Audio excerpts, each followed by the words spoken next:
passes all understanding. Like a river. Oh, I've got peace in my soul, and there is love. I'm surrounded by the arms of love. Oh, it's a sweet, sweet love in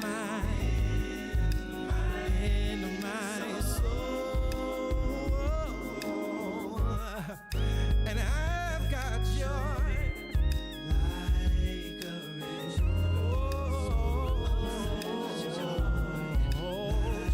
Like a river.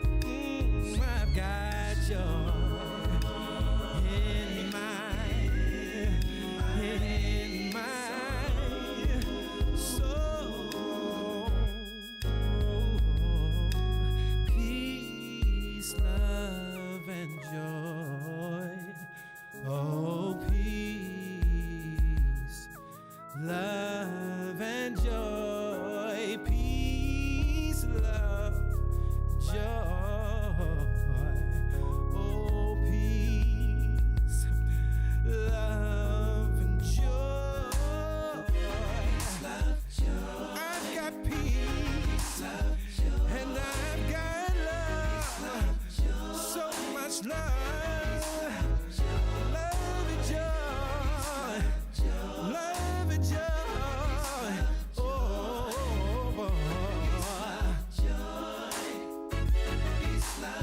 it's surrounding me, everywhere with me. I've got so much peace. I've got so much peace. Love and joy. Love and joy.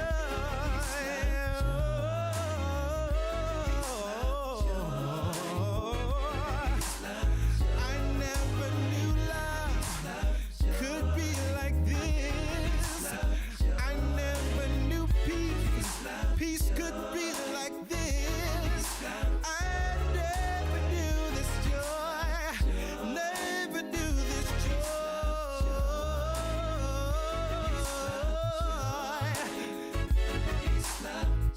Love and joy. Love and joy.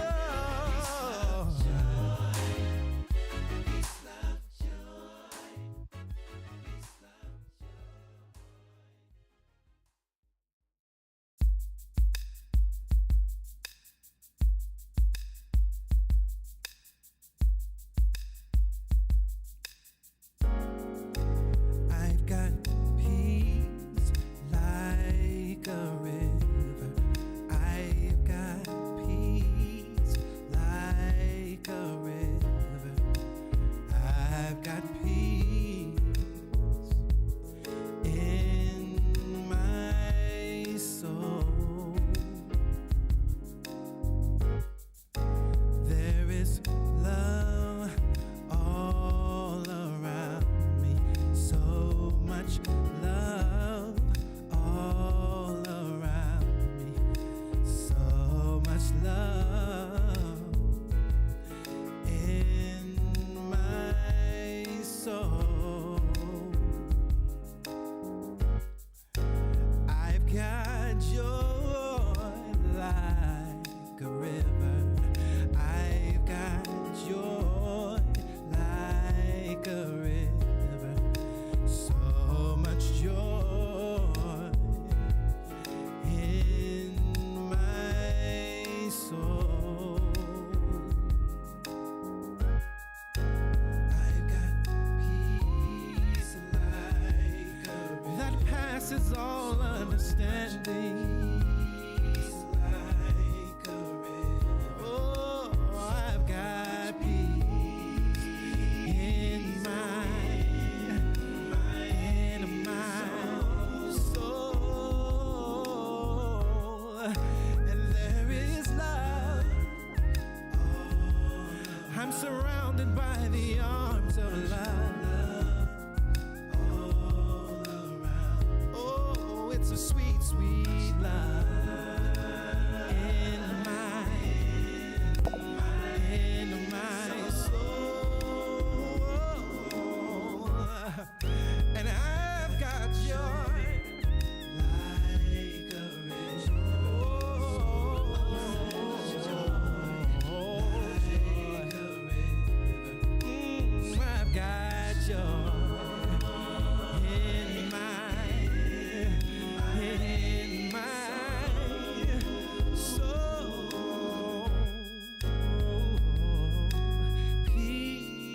love and joy. Oh, peace, love and joy. Peace, love, joy. Oh, peace, love and joy. Love, joy. I've got peace, Love, joy. and I've got love. So much love. Love and joy. Love and joy. Oh,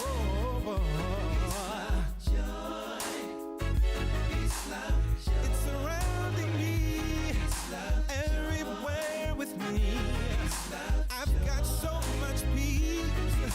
I've got so much peace. Love and joy. Love and joy.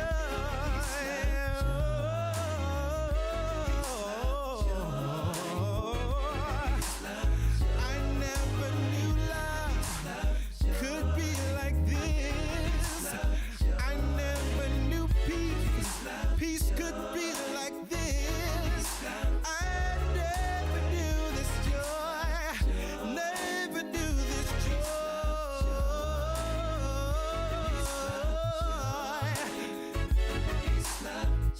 Love and joy. Love and joy.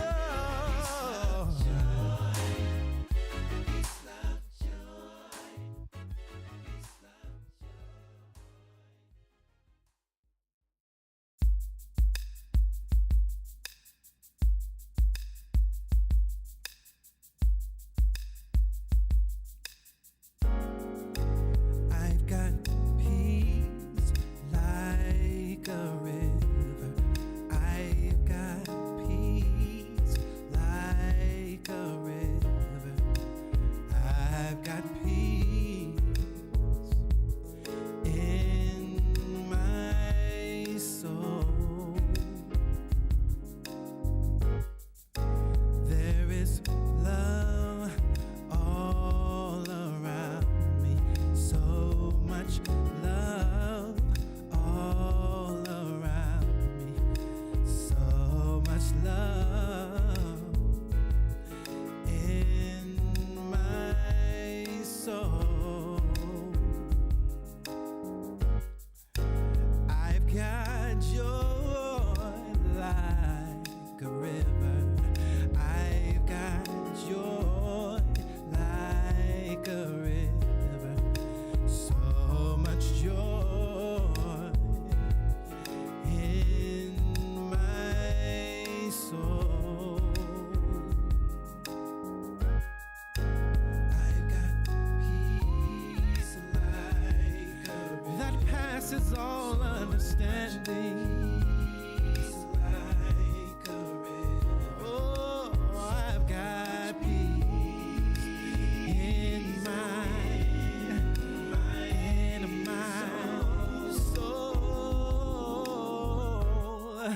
And there is love. I'm surrounded by the arms of love. Oh, it's a sweet, sweet love in my soul. And I've got joy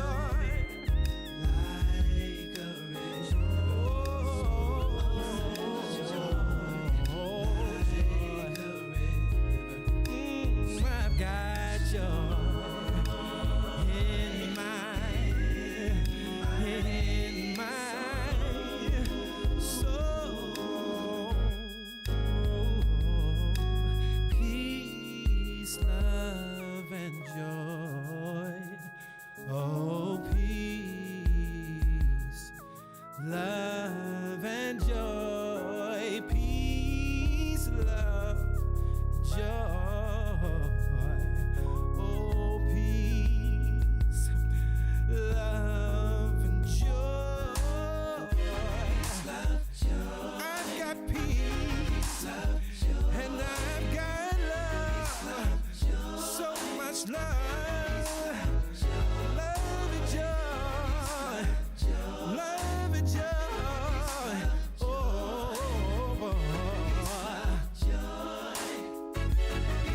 peace, love and joy,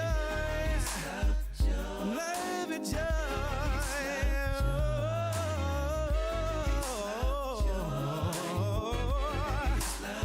I never knew love could be like this.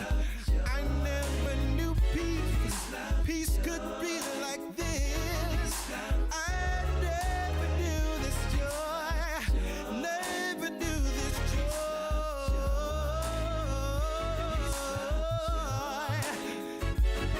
Love and joy, love and joy.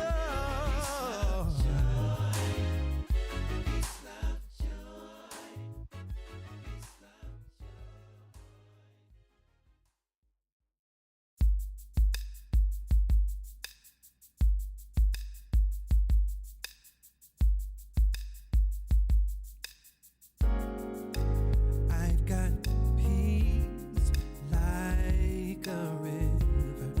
I've got peace like a river. I've got peace in my soul. There is love all around me, so much love all around me, so much love in my soul. I've got joy like a river. I've got joy like a river. So much joy in my soul. I've got peace like a river that passes all understanding. Peace like a river. Oh, I've got peace in my soul, and there is love. I'm surrounded by the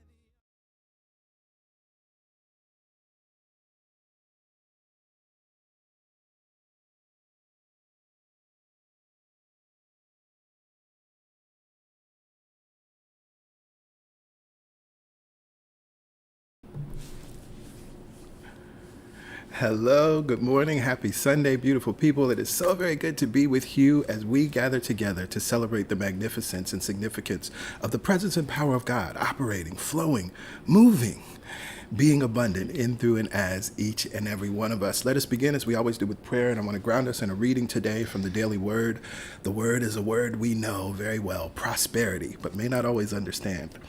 And so we will use this to ground us for our prayer. The affirmation today: I live an abundant life. It often has been said you can't take it with you. While it is true that money and material possessions must be left behind when I transition from this life, these things are not the source of my prosperity.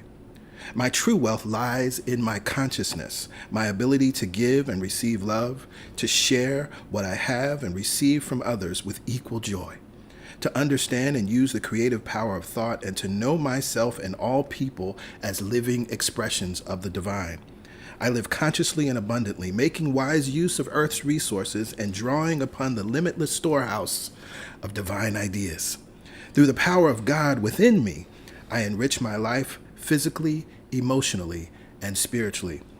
And the scripture, but store up for yourselves treasures in heaven, where neither moth nor rust consumes, and where thieves do not break in and steal. Matthew 6:20. Again, the affirmation: I live an abundant life. And so from this place of awareness, I invite you right here and now, wherever you are, to stop what you're doing, to get still. We close our eyes and we take a deep breath in, and we exhale. And we let each breath be a signal to our body that it can relax. We breathe in and we breathe out. We let each breath sink us into the deeper mind. We breathe in and we breathe out.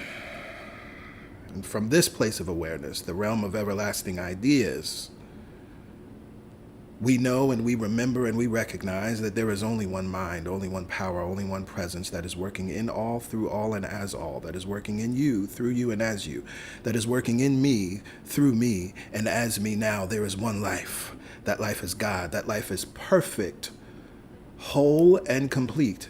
And that life is your life now, for you are perfect, whole, and complete. That life is my life now, for I am perfect, whole, and complete. That life is the life of all life, for life itself is perfect, whole, and complete.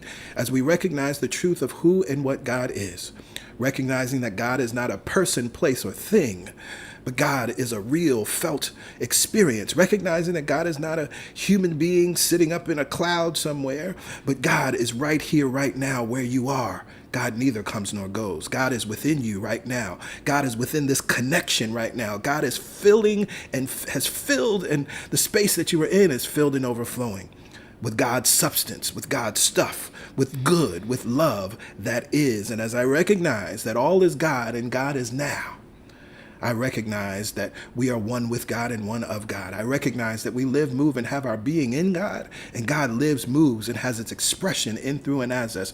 We are the hands of God. We are the eyes of God. We are the feet of God. The activity of God happens in, through, and as us, as we are individualized, particularized, undivided expressions of the all in all. And so it is out of this awareness that we declare today that we live a life of abundance. Our life is abundant now. We think a life of abundance. Our life is abundant now. We see a life of abundance. Our life is abundant now. We feel a life of abundance. Our life is abundant now. We believe and know a life of abundance. Our lives are abundant now. And so it is out of that awareness that we gather together today. It is out of that awareness, knowing that there is an abundance, unlimited divine ideas available to us. We gather today knowing that there's an abundance and unlimited availability of the restoration of health, radiant health available to us today. We gather together knowing that we are abundant, knowing that we can experience a greater expression of the power and presence of God in, through, and as us. And we are willing, we accept, we permit, and allow the flow of God, the flow of good, the flow of love to flow in, through, and as us. I am so grateful and thankful for this spiritual community. I am so grateful and thankful for this spiritual opportunity. I am so grateful and thankful for this masterclass. I am so grateful and thankful for all that CSC is, all that CSC has been, and all that CSC will continue to be. So with joy and thanksgiving, we release this prayer. We release it back into the law, knowing that it is heard, met, received, and already responded to. Yes. It is done. Together we lift up our voices and we say amen. Amen. Ashe. Ashe. And so it is. And so it is. And this is so. Yes, yes. Well, hello again. Happy Sunday. It's so very good to be here with each and every one of you. I'm feeling good this morning. I trust that you are feeling good and getting better and better all the time. It's wonderful to be here with each and every one of you as we continue to enjoy the summer, as we continue to expand our consciousness this summer through the Masterclass. If you are a first-time guest, hello, welcome. We're so excited that you found your way here to Celebration Spiritual Center. It is not an accident. It is a beautiful coincidence. And we are grateful to have you here. We're grateful to be here with you, knowing that you will receive something powerful. You will receive something that will support you in living an empowered life and thriving, not just today, not just tomorrow, but throughout your life. Now, as a first-time guest, the information you see here on your screen is how you access your digital connection card.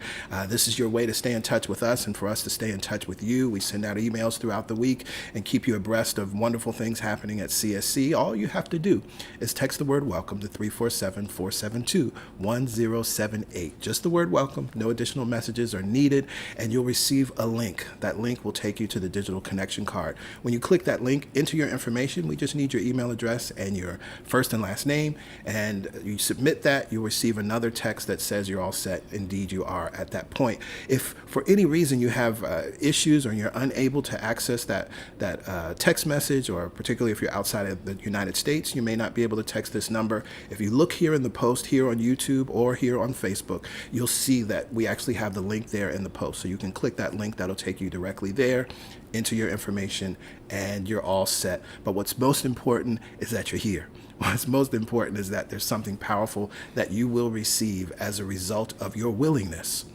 to be here, as a result of your intention to be here. So again, welcome. You can also feel free to let us know where you're connecting in from. If you want to post that in the comments, you may find that there are others that are watching and streaming right here and now where you are in the same city, state, or country.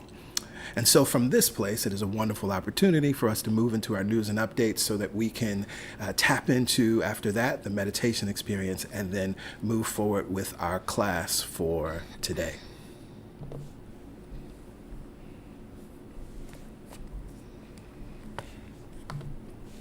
We are in Masterclass mode. We are in the final 3 weeks of our Masterclass, and it's been a wonderful summer. We're excited to continue this process, and we're so excited to see and hear all of the ways that so many of you are enjoying the class. We received messages last week from some folks that just started watching last week, and they're just in love with what's happening and receiving something powerful through the class. So if you're just joining us this week, all good. You can always go back to week 1 and catch up so that you can continue with us for the final weeks.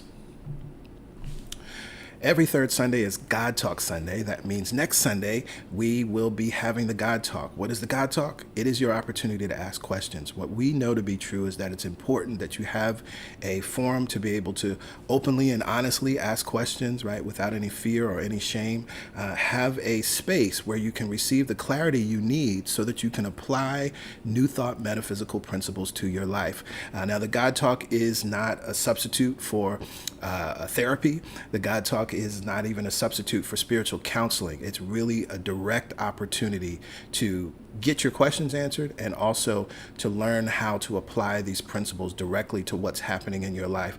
Because as I love to say, if I can't apply it to what's really happening in my life, it's useless. But as I continue to study and teach these principles over and over and over and over and over and over again, these principles continue to support me in living an empowered life. So we trust that you will join us. You have to be on our mailing list in order to get the Zoom link and password. So for our first-time guests, you'll see that information again, how to access the digital connection card so that you can join our mailing list. If you're already on the mailing list, just go to any of the emails that are sent out on Fridays. The information is there. Put this in your calendar, and we look forward to you joining us after the Masterclass at 1 p.m. next Sunday for the God Talk. Every fourth Sunday is Healing Sunday. This is something that we began this year where we hold a special spiritual mind treatment, specific spiritual mind treatment for healing of any kind. And I want to encourage you to be here this month for the Healing Sunday. There's something that I want to share with you all that I think will be impactful and really beneficial, and particularly for those who may have family members that you are praying for, family members that you want to see healed and restored and made whole. There's something, a tool that we're going to give you this fourth Sunday that will support you in seeing them well, seeing them whole, seeing them perfect and complete. So make sure you're here, and also invite someone to be here, whether they're in need of healing or if they're also one of those family members that are standing in that highest knowing, seeing a loved one as restored and whole. Labor Day weekend, CSC will be closed, and that means we will not be holding service on Sunday, September 1st. We trust that you will enjoy the weekend as you see fit, enjoying family and friends, or just simply relaxing and rejuvenating. And of course, then we'll be back together again on Sunday, the 8th, September 8th. It is election season. It is a presidential election year, and there are so many things that have been happening out in our country and in our world.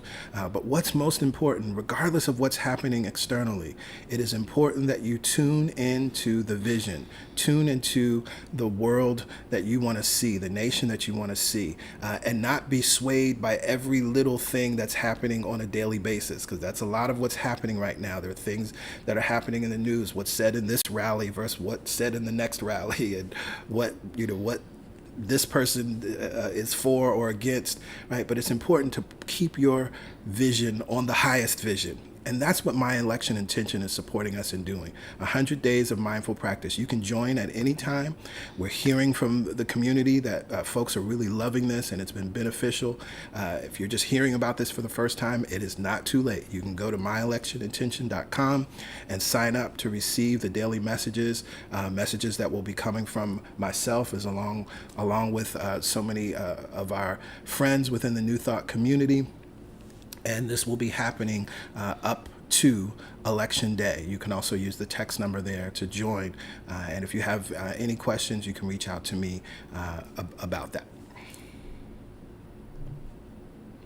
Our series of the month is What Is Mine to Do, which takes us back to 2020, another election year. This series, I think, is very impactful and powerful, and all of the themes that we tapped on in that series are still very, very much appropriate to what we're experiencing now. We're still dealing with a divisiveness. We're still dealing with a candidate that's incredibly divisive.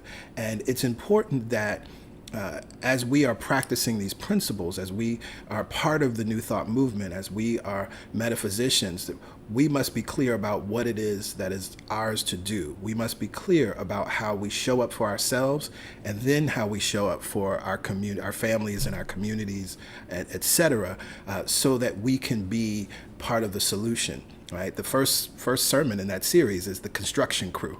Right? It's important first, you just got to choose. Are you on the construction crew or are you on the destruction crew? And there are enough people tearing things down, right? There are enough people criticizing. There are enough people creating more division and separation on that side. We need folks that are on the construction crew. And so that's the first choice that you make.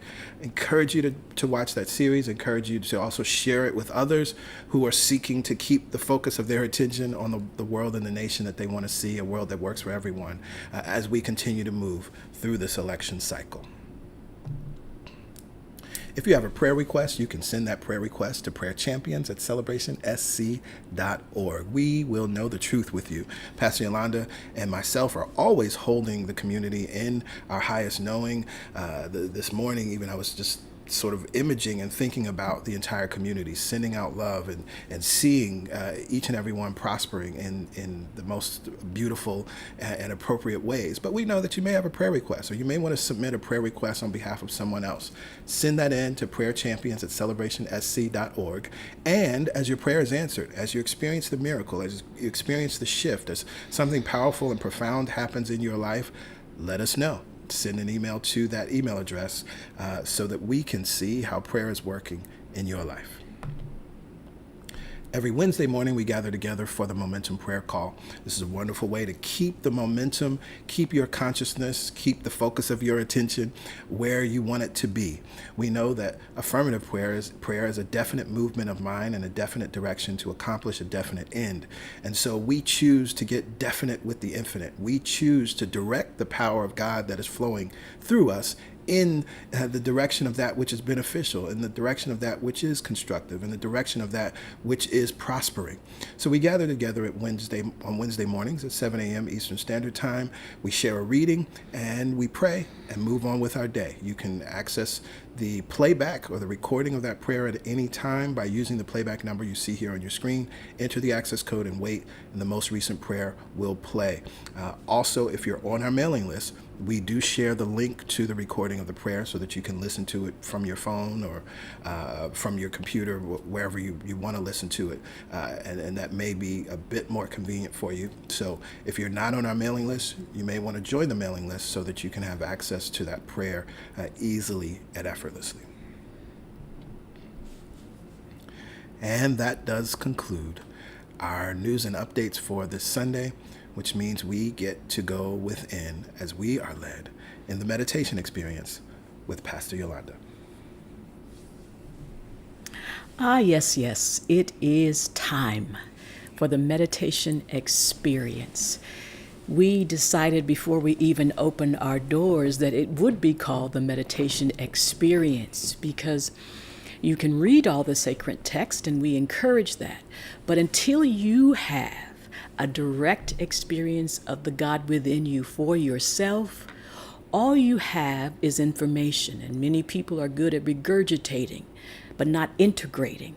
And so what we do in the meditation experience is give you the opportunity to go within and to connect to the God that is always there, always available, always ready to provide answers, always ready to provide and remind you of the peace that exists within you. And I say within you, the power of God is within you, because that's important. Many times when we are in fear, doubt, and worry, we've given our power to someone or something or some thought or some past. And that is where our focus is, as opposed to knowing that you are safe and you are free, because the power of God is within you. It's important that you know that, because if you allow yourself to be blown by the winds and the waves of anything external, you will be adrift. If you allow yourself to be blown by the wind and the waves of someone's opinion, of the past, of worry, doubt, or fear, or any thought that would keep you separate, you will be adrift and feeling separate and feeling afraid and feeling unsafe. But we know the truth is, the thought that we are using this month, I am safe and I am free because the power of God is within me. I'm safe and I trust this power. It's within me. And I am free to make choices in my life, to decide how I want my life to be because of the power within me. So let's do that now. Let's anchor ourselves this month in the knowingness and in the feeling tone of connection, deep connection. And deep connection gives us the freedom to move, to choose, to decide our lives. I am safe and I am free because the power of God is within me. So let's take time and connect to that power now, shall we? Go ahead and plant your feet on the floor. Make sure that you are in a comfortable, upright position and that the palms are on the tops of the thighs. That contact with the tops of the thighs signals the contact between us and the divine. The contact of the feet on the floor allows us to open and anchor to that which is within us and the Mother Earth beneath us. And from this place of being anchored, look around the room. Notice where you are. Notice that in this very moment, you are safe. And in this very moment, you are free because you're anchored to this power. You're enlivened by this power. And this power provides you with the ability to surrender, to trust, to go within. From this place of knowing, let's allow our eyelids to close.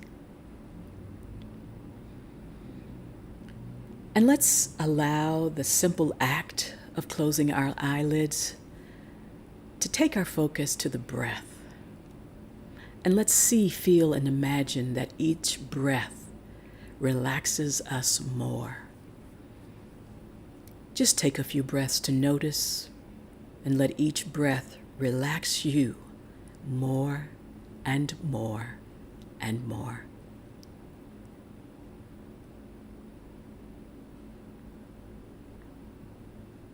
Let's see, feel, and imagine that this breath is connected and flowing throughout our body. Let's see, feel, and imagine now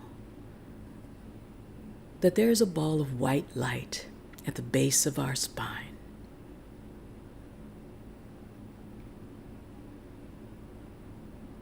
There is no right or wrong way to see, feel, and imagine. It is just what feels good and what you think is true for you. Let's take that ball of white light, and with each round of breath, send it throughout the body. Together, let's inhale for a count of 4. Hold for 4. Maintaining our connection, release the breath for 4.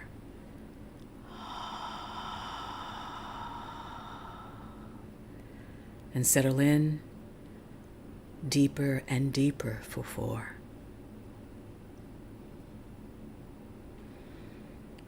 Again, inhaling into the lower belly for 4, expanding that white light. Hold for 4, let it fill you. And exhale as that white light draws back into the center, the power draws into the center for 4. And then sink more deeply. Feet on the floor, ground beneath you, earth beneath that, connecting to the power. Allowing that energy to rise up through the soles of the feet and expanding the breath to the sides and the front and the back. Hold for 4. And without collapsing the body, release the breath and maintain the connection.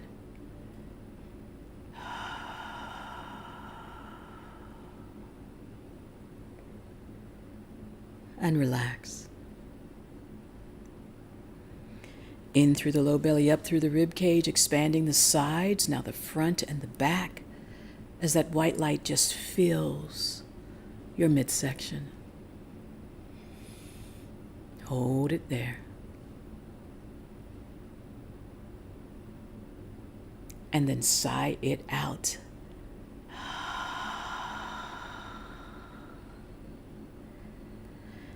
In through the low belly, up through the rib cage, now allowing that breath and that light to rise to the heart chakra, center of the chest. Hold it there. And sigh it out, releasing anything that would prevent you from feeling this connection, from knowing that the power of God is within you. And one more time, in through the low belly, up through the rib cage, allowing that breath and that light to rise.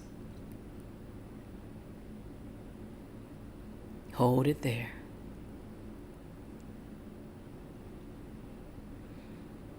And sigh it out.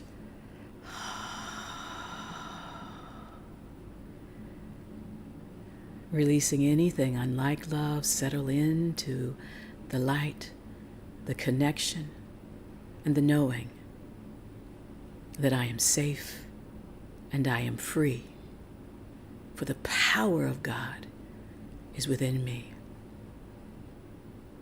Let's practice a few rounds of this deep breath, of this connected divine light flowing through our bodies. But this time, slow it down. Inhaling for a count of 6, all the way in and up. Holding for 6. Feeling it pulsating, circulating. And release. And relax. A few rounds of this deep breath, in and all the way up. This time, close the lips. Exhale through the nostrils. We are grounded. We are uplifted. We are held. And we know. We affirm. We speak the truth. I am safe. And I am free. For the power of God is within me.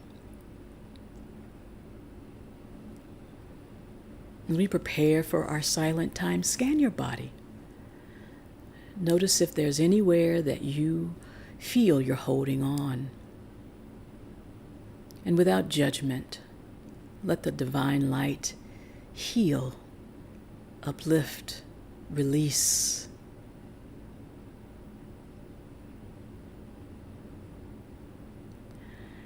I will monitor the time. You take the inward journey. You allow the divine connection to be more alive within you. You affirm, if the mind wanders, I am safe and I am free, for the power of God is within me. I am safe and I am free, for the power of God is within me. Let that power be your power now.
With our eyelids still closed, just enjoy how the breath is moving now.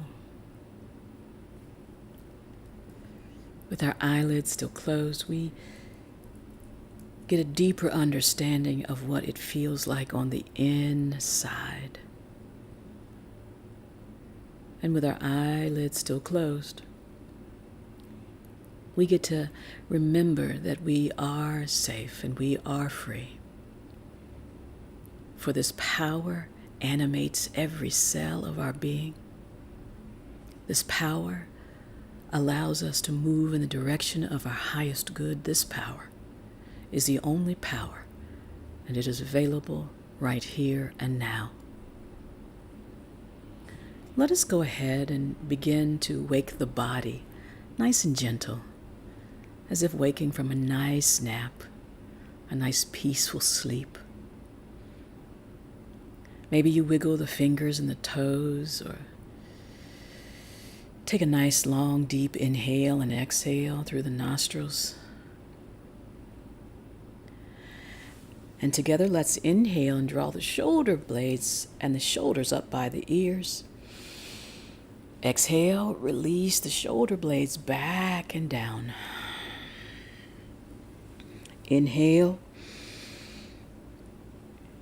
Nice, easy, gentle release. Exhale, shoulder blades draw back and down. And one more time. Inhale. Again, this gentle movement. Exhale, releasing the shoulder blades back and down. The gentle movement doesn't disturb our peace. Bring the palms together at heart center. And if you are able, bow the chin towards the fingertips. And just pause to notice that opening, the base of the neck, all the way down the spine. Notice that power that continues to ground and connect you, that flows out the crown of the head, down through the soles of the feet, into the earth. And together, inhale, raise the chin, raise the gaze. Exhale, release the breath. Maintain the peace. Namaste.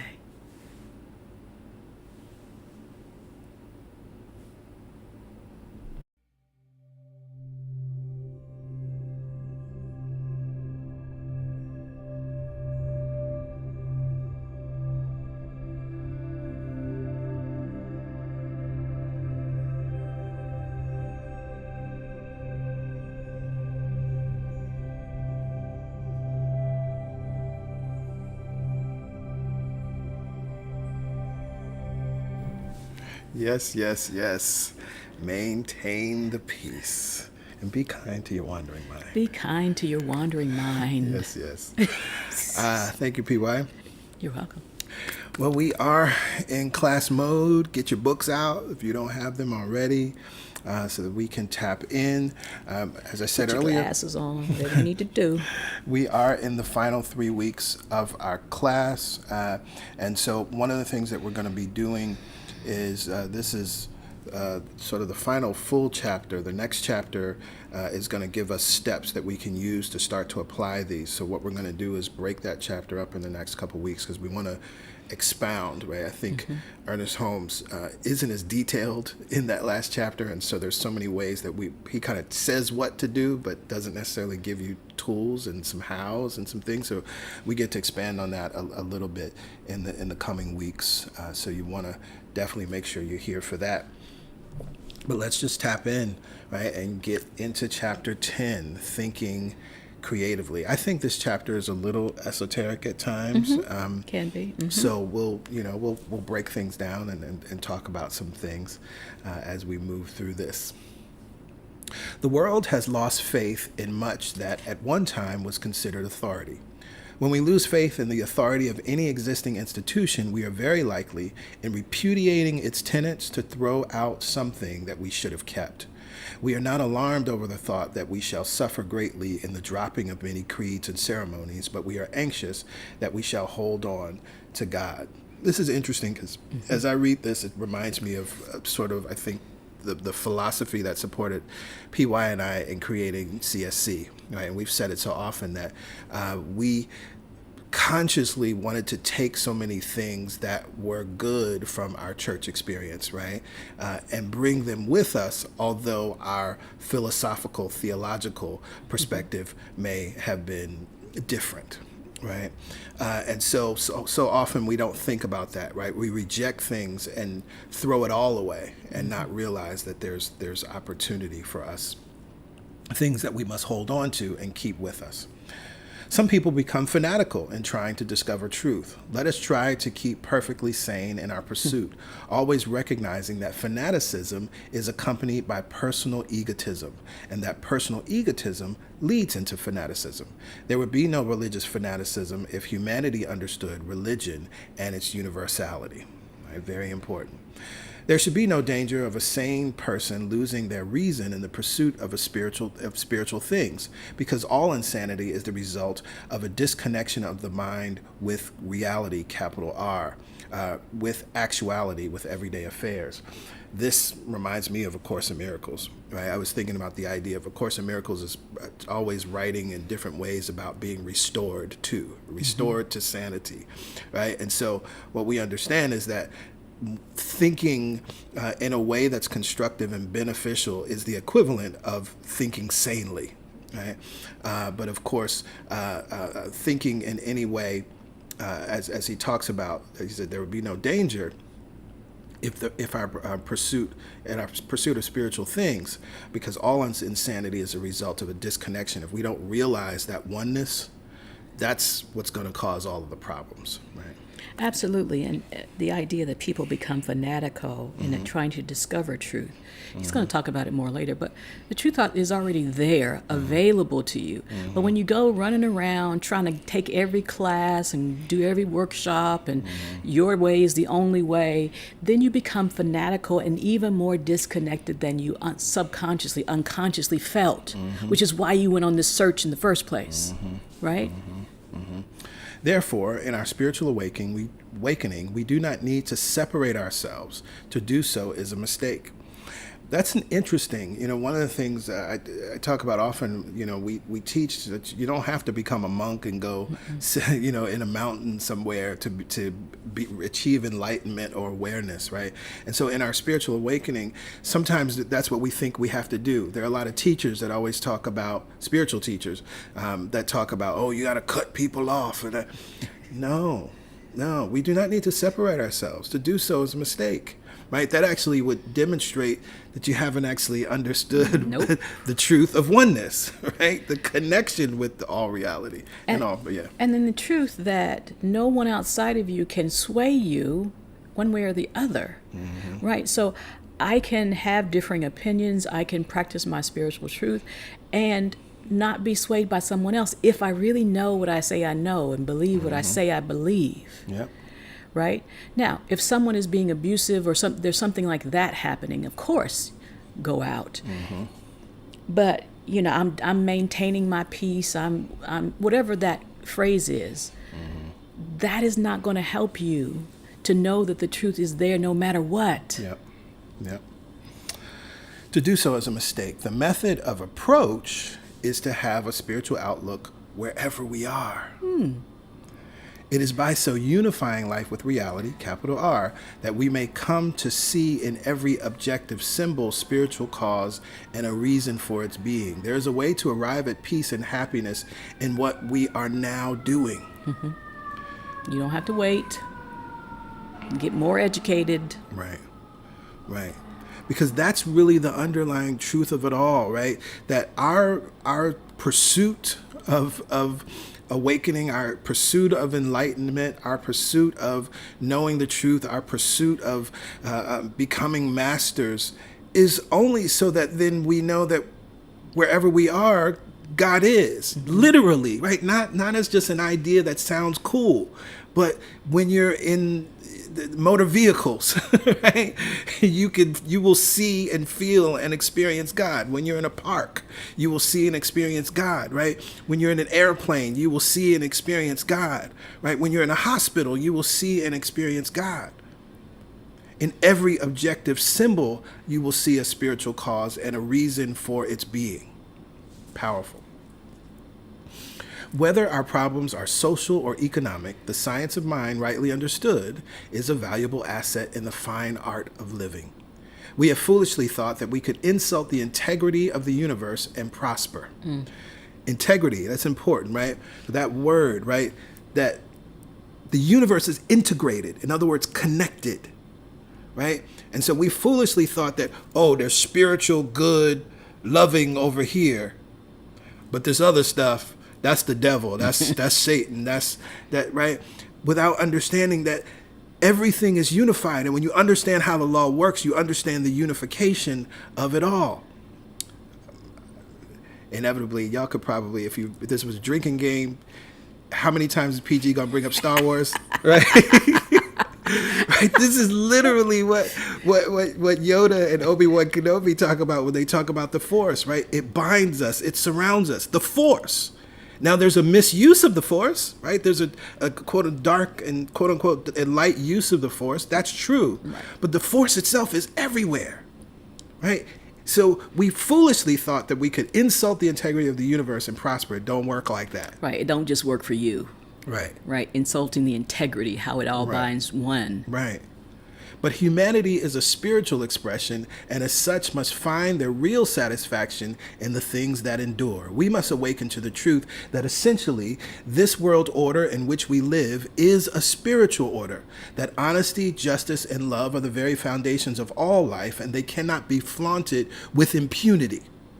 For they are the moral and spiritual principles that underlie all human relationships. So we have to understand that as well. And thankfully, if you can take a long view of history, and thankfully we can study history and we can see the things that happen, and so much has been documented across human history, that they can't be flaunted with impunity.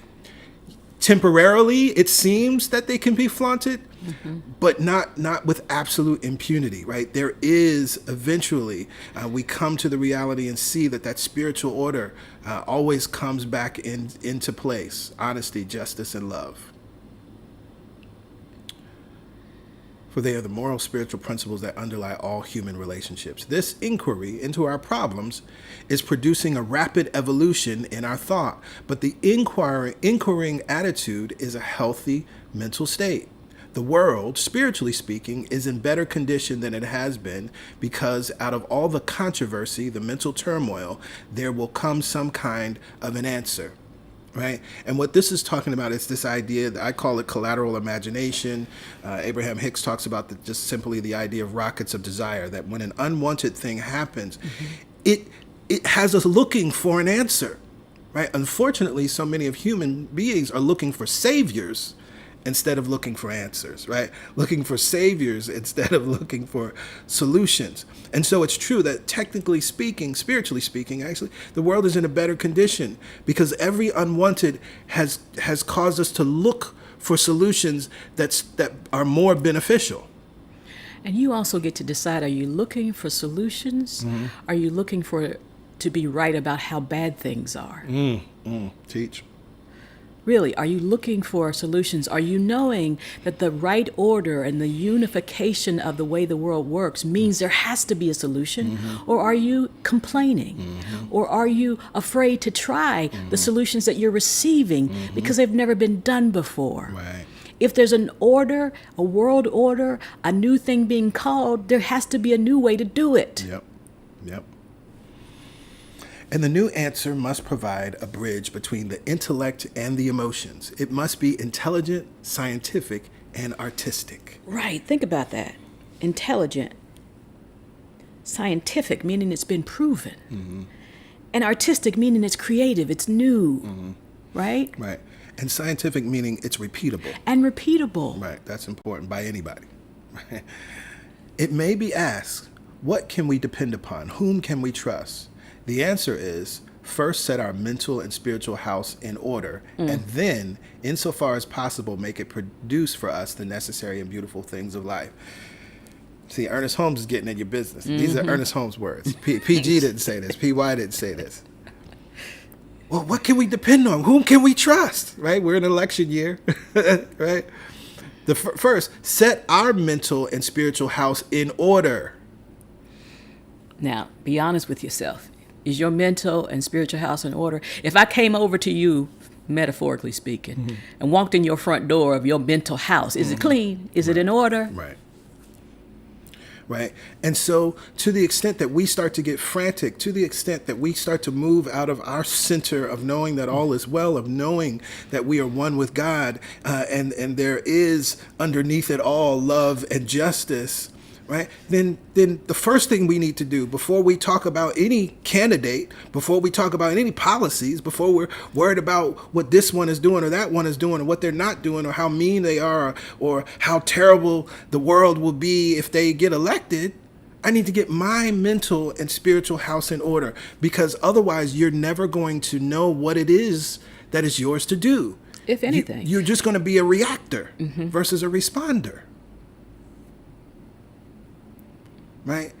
And make it produce for us the necessary and beautiful things of life. Because the things that we desire, if we're constantly looking outside and trying to change this, change that, change these governments, change these elected officials, change these people, that's not how creation works.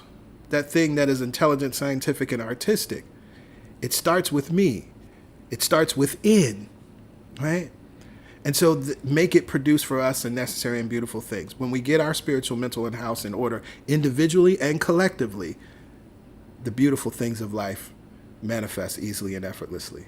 What can be more practical than to gain the ability to demonstrate in our experience that we can consciously call on a higher power to do our bidding whenever our will is in conjunction with its nature, with the full assurance that it can never withhold our real good from us. And that's it right there. All this teaching, all this reading, all this study, it comes down to your ability to apply and demonstrate in your life so that you know it's true. I can talk about it all day long, every day, and enjoy it, how it works in my life. But it's just going to also remind you, wait, I don't know that I'm living that way. Right. You got to make sure that these things make sense and are true for you. Yes. You've got to apply these things, not just show up on Sunday, but you got to apply it when we ain't here on Sunday. And then you know it works. And once you know something works, don't you keep using it? When you rely on something, don't you keep using it? Right. And if you found yourself not using these principles, these tools, these techniques over and over, it's a sign that you don't really believe they work all the time. Yeah. You have limited them to certain situations and circumstances, and this is just so big, I ain't got no choice, but I got to turn it over. I got to use a tool. It's saying live this way. Each one is seeking to reinterpret life to themselves. There are certain things which we must know about ourselves inside as well as outside.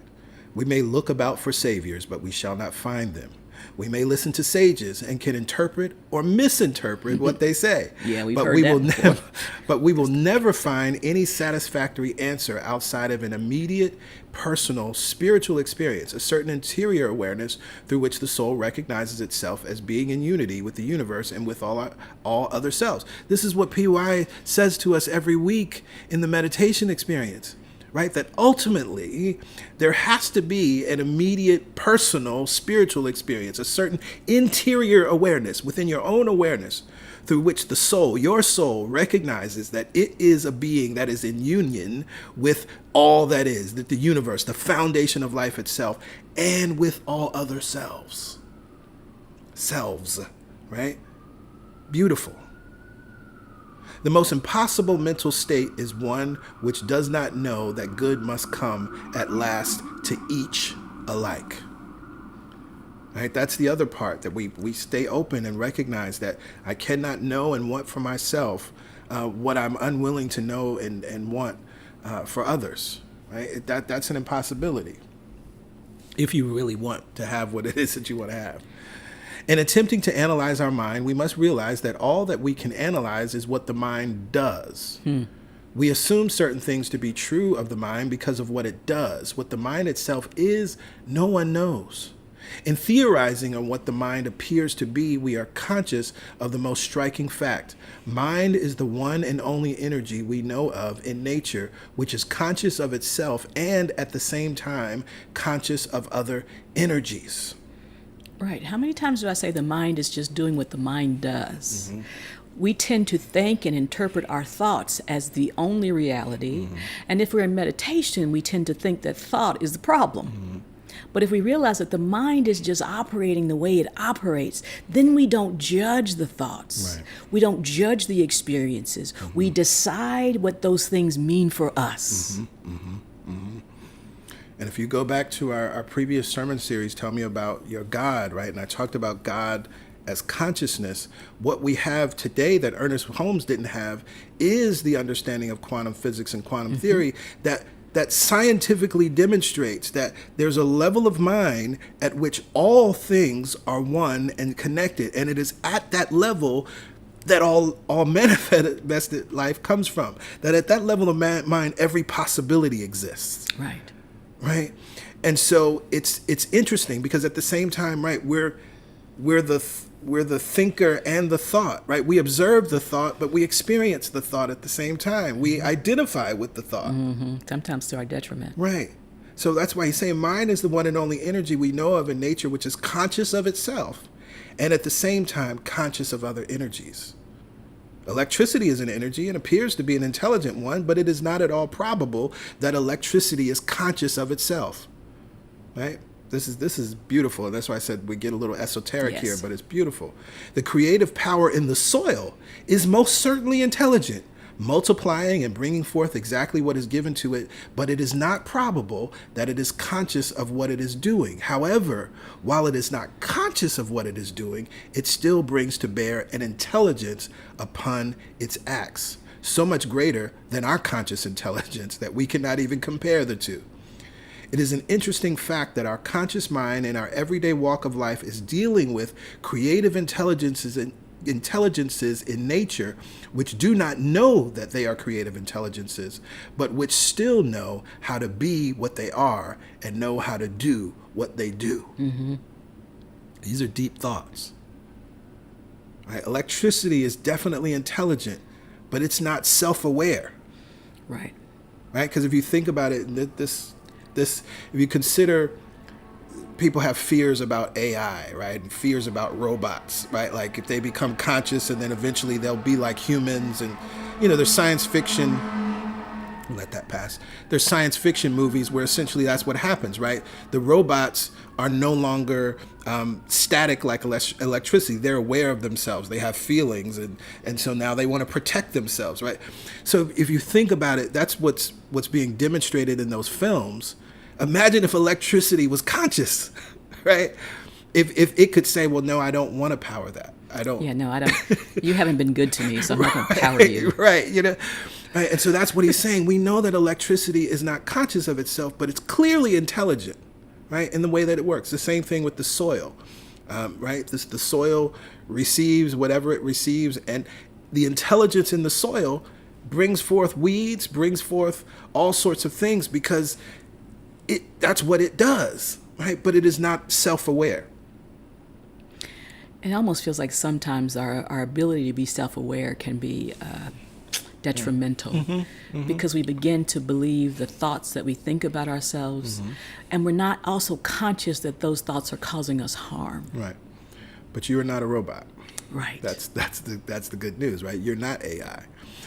One thing is certain: the more deeply we penetrate the mind, instead of exhausting that which we are penetrating, the more we discover how much is to be penetrated. So what he's saying here is that, right, instead of exhausting it, we find the more that we penetrate the mind, there is no bottom, right? There is no ceiling, there is no walls. It's just expansive and expansive and expansive, right? And the more that you come to know and experience at that deeper level, the more you realize you don't know. The more you realize there is to know. The more you realize that it's just infinitesimal what you know and experience. Right. And infinitesimal meaning it's so small, but our thoughts tend to feel so big that we can't overcome them or release them, and it's not. It is simply a thought.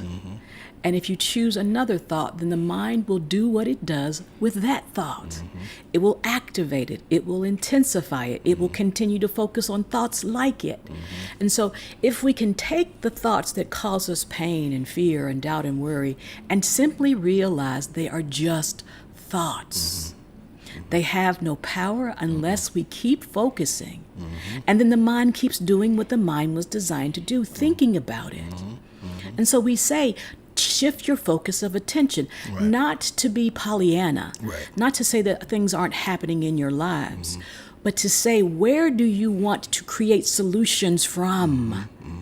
From the fear, doubt, and worry and unworthiness, or from the power that is really within you? I love in the book Beloved, one of the things that was being expressed was the trauma and the fear manifested as this child that ultimately was a full-grown woman, right? That was causing terror, right? It was there's unhealed trauma, right? That we understand where it came from. Imagine if some of the thoughts that you were thinking, it's like, okay, this is not even it's a baby right now. It's small. It's something I can deal with and tolerate. Do I want this thing to be a full-grown adult sitting in my house, drinking my milk and orange juice? Exactly. Eating all my cereal. and not paying a bill. Right? And that's what we don't think about, right? Right? A grown so-and-so, right? Sitting up in your house, taking up space. And continually telling you what you ain't doing, what you ain't got, what you aren't about, right? Yes. How bad you were, what mistakes you made in the Right. past. And so that's why we lower the threshold of our awareness when these thoughts are showing up and saying, wait, I don't want this to become a grown behind somebody. Because we was about to say something else. Right. Sitting in my house. That's what we're talking about. And I keep, right, it's a beautiful way to think about it, because it's like this grown, thought has no power except I just gave it power. I just let it in. I just let it decide that it was in charge. I let it give me more thoughts, which also fuel more of those adults running around partying in my house. Yes. All right, eating on my cereal. I Eating like on that my line. cereal. Y'all know what I'm talking about. You come home, you want some, and they just, it's all gone. Yes. We continue. We might have so much water in a reservoir, and when we have used it, it is gone. So much money in the bank, and when we have drawn it out and spent it, it is gone. So much food in the larder, and when we have eaten it, that is the end of it. I mean, the pantry. Yeah. Yeah. Everything in the objective world begins and ends in the duration of time. But when we enter ourselves, we discover ourselves to be an inexhaustible reservoir. You contain multitudes. Why is this unless there is really an inexhaustible self which we may all sense and experience? This great exploration which the mind makes into the realm of spiritual healing is as fascinating an experience as anyone will ever have. We must be careful, however, to differentiate between this form of thinking and mere daydreaming. In daydreaming, one sits around longing for things and picturing oneself as having them, but in the very same moment being certain it could never be, letting one's imagination run wild, soaring into realms of fancy. Some people have done this, and upon being told that they had not proceeded properly, have exclaimed, "But we understood that we could have anything we wished." In spiritual mind practice, a person does not just wish for things. Oh, I'm clicking the wrong thing. Does not just wish for things. She consciously uses her thought to set creative power in motion and then accepts with expectancy the result. So that's why it's different than wishing or hoping, right? Hoping and wishing may be the start, but there's the next step, which is knowing. Right. She is, in a certain sense, experimenting not with mind itself, but with her own thought in seeing what use she can make of the creative power of mind. This creativeness we do not inject into mind. It is already there, a natural law in the universe. Right? So this is important because it's such a simple sentence, but I know it's something that we do and don't realize. This creativeness we do not inject into the mind. So it's not, this is why we're not here to tell God what to do, right? There's the home that you want. You're not injecting that into mind. What you're actually doing is receiving what already is. We're late to the party when we get the idea. The idea already existed in mind. What happened is we were receptive to that which source in, through, and out of us was already trying to demonstrate through us. And so oftentimes, many of the things, I was thinking about it this morning, are you a manipulator or are you a manifester? And see, what most of us are doing are manipulating. We're injecting ideas into mind instead of receiving what it is that God wants to be, do, and have through us. And once you understand that connection and that receptivity, you get excited and not worried. Yes. You get excited and not fearful. Yes. You get excited and you begin to look for the ways in which that thing that is coming through you is coming and available to you. And then it's not necessarily based on what you've seen. Here's a wonderful definition. Visualization makes use of what we've seen. Imagination makes use of what we haven't seen. Right? That's imagination is when we're receiving from source. Yes, you can visualize, but you got to have something that you've already seen, something that you can attach to. Oh, I've seen somebody be famous and great, or I've seen this house, or I've seen this thing. And so you're imagining a thing that already exists. Visualization is tapping from the spiritual realm and bringing that thing, which, as it says here, it is there already, a natural law in the universe. In spiritual treatment, the person thinks of themselves as they would like to be. They should do this without contradicting the good of others, without seeking to coerce others, and they should do this in as absolute sense as possible. That is, they should withdraw from any contemplation of the relative facts in the case and think only of the desired outcome as being established in mind. This whole paragraph is good. And when you go back and read it, this is a highlighter. Lord right? have mercy. We see this all the time, particularly as we're working with folks one-on-one, right? Arguing for your limitations, talking about whatever the facts, or talking about what happened. Well, when somebody else did this, it happened this way, or they had these roadblocks, or they had these obstacles. That ain't got nothing to do with you. That's just how they flowed energy, Abraham. Yes. That's just their thoughts working out, right? Yeah. So it's important. We must withdraw from any contemplation. And contemplate is a wonderful word because that's about thinking of it over and over. Right? That's what contemplation is. That's bringing home groceries to feed that adult in your house. Of the relative facts in the case, and think only of the desired outcome as being established in mind. Established, done. Mm-hmm. Because if you're operating from source and you're getting inspired ideas from source, it is already done. Yep. You're just getting the communication about what's already done. Right. Think about it that way. Right. If I received an inspired idea, that means it's already complete. Yep. It's already done. Mm-hmm. And so I don't move out in terms of looking for it to give me signs that it's going to be done or it should have been done. I'm not contemplating it from the relative facts. I'm knowing from the highest sense of mind that it is done. Otherwise, I wouldn't have received the inspired idea. Exactly. That's also how you know if it's inspired. They take a proposition which their mind can encompass, such as realizing that they are surrounded by abundance and by right opportunity, and compels their mind to accept this idea as now being a fact in their everyday experience.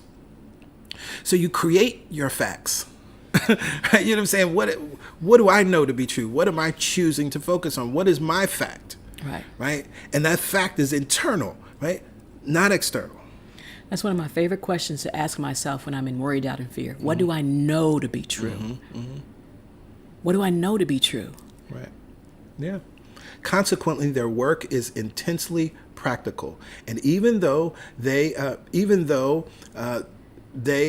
an idealist, they are scientific in their application of this universal principle of mind to the problems of their daily living.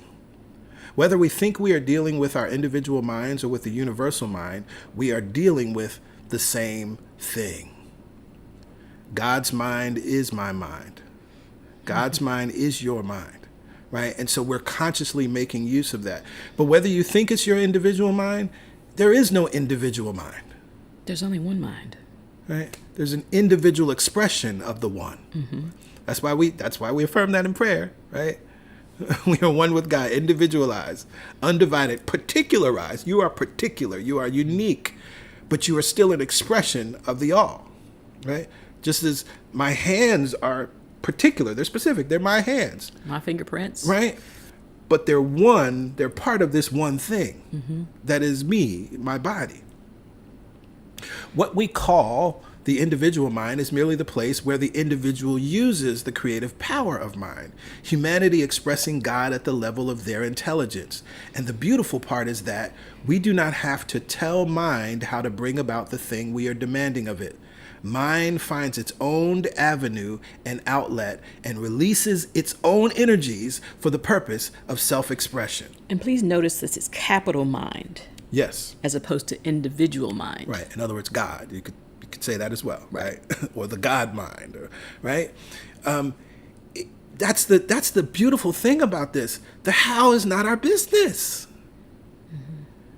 We get so wrapped up in the how, so over focused on the how. and our relative facts from the past. Right. Like, oh, this is how it worked before. This is how my cousin and them said it works. Right. This is what I read somebody else did, or how it worked for them, right? We do not have to tell mind. We do not have to tell God how to bring about the thing. We are demanding of it. You hear that word he used? Because in prayer and in this spiritual work, we don't ask. We don't beg, barter, beseech, trade. Right? We demand. Literally, right? That word may make you uncomfortable. Yeah. That's how much power you have. And it might make you uncomfortable. Right? How to bring about the thing we are demanding of it.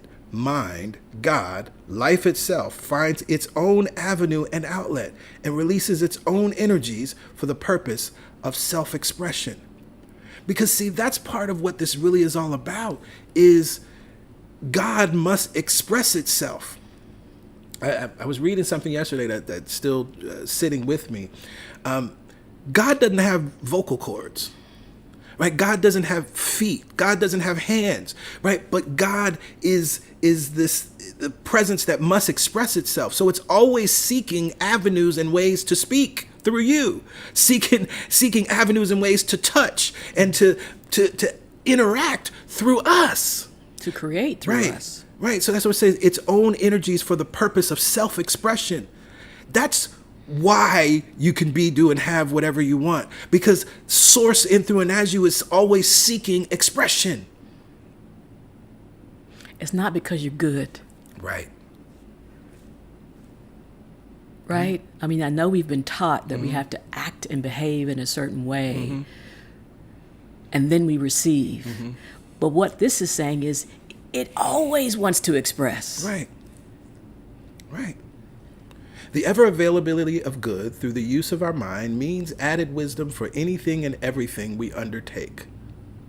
Every person can prove the proposition for themselves, and the Almighty has already given them the power. We shall never know that it actually works until we what? Try it. Try it for yourself. But once we have proved it, there is added to our lives and our experiences a something that will so change us that we shall never again be the same. Our whole reaction to life will forever be different. We shall have made one definite step into the spiritual evolution of the soul. Often we say that we cannot see our way out of certain conditions. We do not have to see our way out. We have to know that there is a way in to that innermost region of us which coexists with first cause. I don't have to know. I don't have to see my way out. I just have to know my way in. Cue the Hammond B3. That's it. Right? In prayer, we know God. In meditation, we contact God. And remember, it's very interesting because what did we read last week where Ernest Holmes writes about the idea that the recognition and the unification step are a meditation. There is one mind, one power, one presence, one life. That life is God. That life is my life now. Right? That is a meditation. I'm going within at that moment. I close my eyes and I state what is absolute universal fact, and I remind myself that I am one with that thing. And it is only because of that that I can then move to the realization step, that I can affirm and speak in the present tense as a fact what is now, that I can demand of it. So that it can express itself in, through, and as me as a solution. Express in, through, and as me as well-being. Express in, through, and as me as whatever it is that I'm choosing to be, do, or have. Absolutely. Right now, there is a power in you and me which is God. I'm going to say that again. Right now, there is a power in you and me which is God. Right. There is a presence which is good, and intelligence which is perfect in this sacred spot, of the Most High, in you, within us. We dwell quietly and calmly until we reach a conviction that all is right with us. If we wait for it, it will. If we wait for it, it will not come. But when we believe in it, it will be there. It has nothing whatever to do with time. This is why we get rid of the sometimey God. I know, and particularly as black folks, if you came up in any black church experience, he may not come when you want him, but he's always right on time. It has nothing to do with time. God is now. What does the Course in Miracles say about miracles in time? that they happen outside of time. Miracles right? happen outside of time. Right? Time is a relative fact. Right, in this physical experience. And so that's not about God. That's about how this physical world works in terms of time, right? But in the spiritual world, which is where God is, it is now, it is done. God is always and only on time. And even to say that is a misnomer because it has nothing to do with time, right? I was going to say that. Right. But I love that, right? A Course in Miracles. Miracles, answered prayers, this connection, right? It happens outside of time. We shall finally be delivered because the universe is foolproof, a universe of law and order, of cause and effect. Nothing can be more wonderful than the majestic, sublime, and eternal march of cause and effect. Our part is to unify with the universe by deliberately turning from discord to harmony. See, that's the only thing. Whatever's happening in your life, you experience something unwanted, you're seeing discord, but what do you want? You want harmony? Turn to harmony. And that within. Right. First and foremost.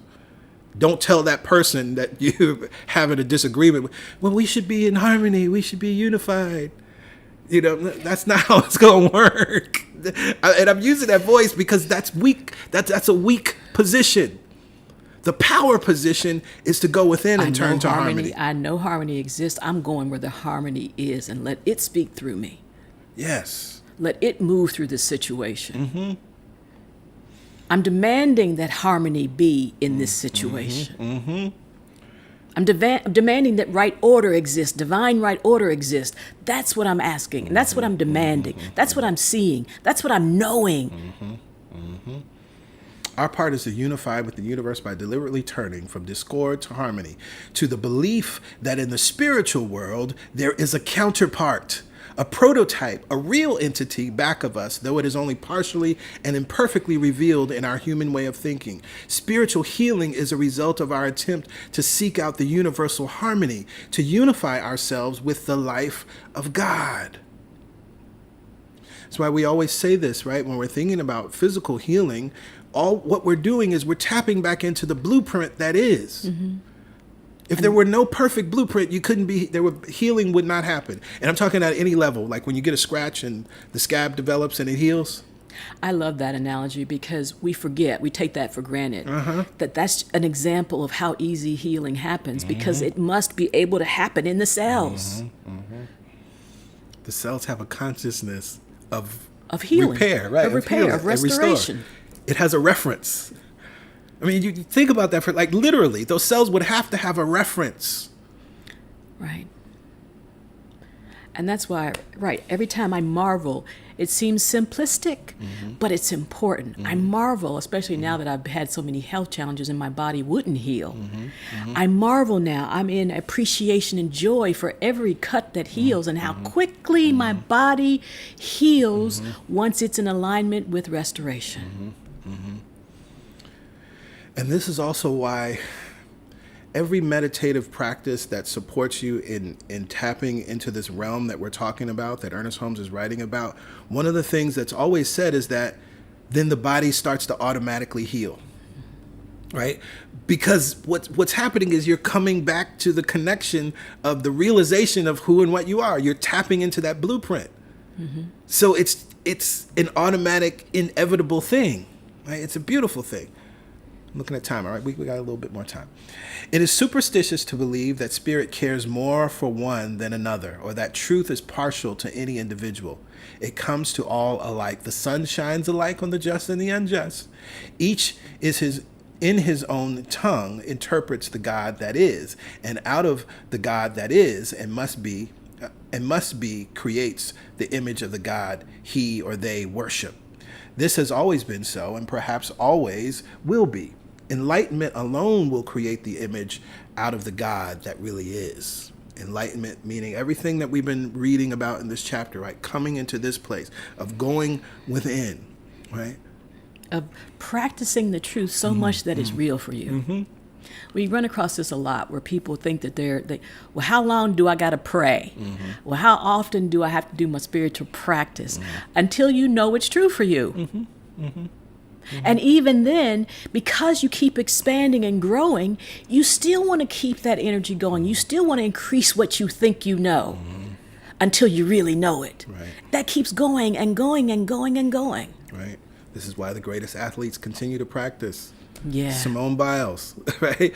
She continues to practice over and over and over again. We were watching the game last night, and Steph Curry, he was like, yeah, I just let the work, I know the work that I've put in works. And so now it's just on autopilot. I just show up, and I know that I've worked on this. These shots that look amazing and incredible and nobody can do them. He works on those. Right. And that's the approach to life. So that when we're in the game, when we're in the moment, the work shows up. But if you ain't been doing no work, you ain't been practicing. Right. You have nothing to call on. You have nothing to draw on. Right. And you have nothing to believe in. There you go. He knows that the work he's put in will pay off. He believes that. He's seen it. When he hits that three-pointer with two people defending him, and he turns his back and knows that it's gone in. There you go. See, that's how you know when you know. When all of this can be in front of you and you don't even care. Right. Lord have mercy. That's Ooh, look for that shot. Ooh, that we kept playing that over and over because it was amazing. Defended all big tall defenders. He shot it, turned his back because he knew it was already in. because he trusted the work. Yes. Yes. It hadn't even gone down yet. He had turned his back. It's done. Yep. Are you approaching your life that way? Yeah.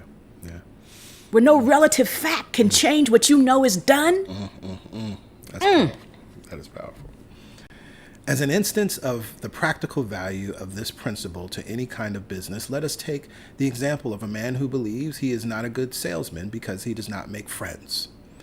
At any rate, he feels the need of friendship. This man is typical of countless individuals whose experiences have been such that they think everything is against them and nothing for them. And I love that, right? How many of you right now have had that experience or can even remember when you felt that way? That everything was against you and nothing was for you? Because that's what this man is really thinking. Right. I mean, everybody has had that. Now, how long you hold on to that thought is something else. Right. No one loves them. No one considers them. No one plans for them. If such a person is intelligent enough to recognize the absence of friends, they are intelligent enough to perceive the qualities which enter into friendship: loyalty, honesty, integrity, understanding, and such. The first step for them is to take is to become friendly in their own thought. Lord have mercy. See, it starts with me. It starts with me. The life that I seek, it starts with me. The first step, whatever it is that you actually want, or particularly in this case, whatever it is that you think you're lacking, that my life would be different if I had this. If I had friends. I don't have, right, in this case, friend, right? The first step is to become friendly in his own thought. The first step would be to stop all of the self-condemnation, right? He don't even want to be friends with himself in his own mind. And then he expects somebody else to want to be with him. Listening to what he's thinking, right? When he recognizes that he is joined to every other person by their common heritage of good, he can easily prepare for friendship by creating an atmosphere of love and harmony in his heart. Not anywhere else, but in his own thought.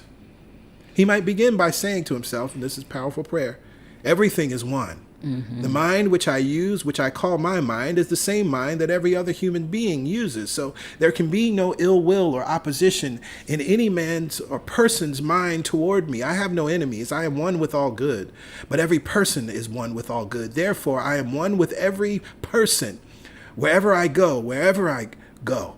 Wherever I go, whenever I go, I am meeting friendship, love, kindness, and consideration. I am loving every person and desiring every person's good as I desire my own. I give every person kindness and unselfish service. Therefore, these have come back to me in friendship, for universal mind can deny me nothing.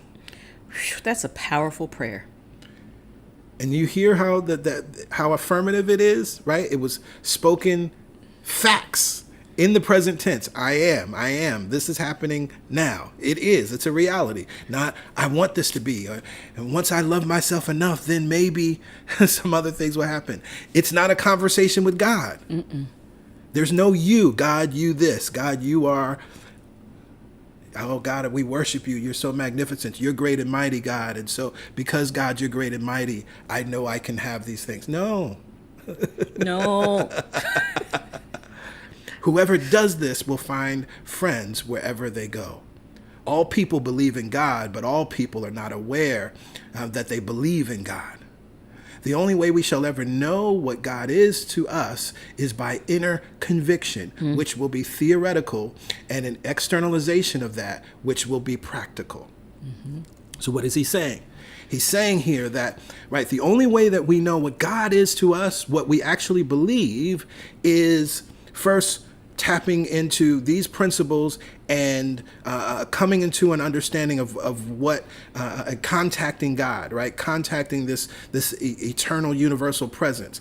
And then the externalization of that, then we look at our lives and see what's happening, and then we can know what we really believe, right? And so that's the practical aspect of the practicing of it and the experimenting of it. And that's the sort of the push and pull that we move through. You see what you really believe, right? You can pray all kinds of prayers. You can pray this prayer right now. And if you're not seeing the fruit of this prayer, what you're seeing then is what you really believe. Right. About God, yourself, about life, about friendship, about people. And so, right, don't get disheartened if the prayer isn't showing up immediately. Mm-hmm, mm-hmm. There may be things you have to release, remove, so that the prayer can be real for you. You're not being tested or punished if it doesn't happen immediately. Right. The inner conviction we have, and we wish now to, externalize it. We align ourselves in principle with God, who is our creator, the essence of the thing desired. If we really understand this, soon there will externalize the perfect answer. This will happen according to law, just as exact as the law of gravitation. And now comes the most difficult part of it all. The thought and the idea must be abandoned into mind. I would add, this is just like a seed when it's planted in the soil, right? We have to establish the idea, know that we are dealing with a law of mind, then let go of the idea, confident that the law is dealing with it. PY gave us the perfect example. Steph Curry shoots the shot and turns and starts walking down the other end of the court, confident that the law is dealing with it, right? It is not easy to hold and let go at the same time, and yet in a certain sense, that is what we have to do. We are dealing with something that takes ideas and makes facts out of them. Takes ideas and then makes them real in the sense of something that the physical world can experience. Because the physical world really ain't the real world, but makes facts out of them, makes them something that you can see, taste, touch, and smell. As this is understood, the power is set in motion that will manifest at a level which will be absolutely identical with the mental and spiritual level of our embodiment of the idea. Right? So that's the other thing, right? That God in, through, and as you can't create beyond your belief. Right. Right? Beyond your knowing, right? So it's always going to be at the level and absolutely identical with the mental and spiritual level of our embodiment of the idea. Let us forever remove from our minds the thought that we shall sometime get to the place where God will become available. God is available right this minute, right where we are. I love this. Right? Neither comes nor goes. That's why I love it. Yeah. Because again, it says, if God is available right where I am, right in this minute, right in this very second, that means the power is there, always has been there, always will be there. That power is connected to the answers. That power is the answer. If I feel confused, dismayed, disappointed, I'm not tapping in and seeing it from the answer. Yep. The everlasting good, the ever-present, ever-available, limitless potential power, intelligence, and creativeness is wherever our thought rests. All is ready to spring instantly from the invisible realm into concrete form through the pattern of our thought. We are looking for something secure, something we can put our trust in. The thing we are all seeking is reality, capital R. We may call it God. We may call it peace of mind. We may call it certainty, positive happiness, absolute salvation. We may call it the kingdom of heaven. But in the last analysis, it is the search for that alone which is permanent. We all know enough about reality, capital R, to readily believe that if we could push farther into it, there would be wonderful experiences to enjoy.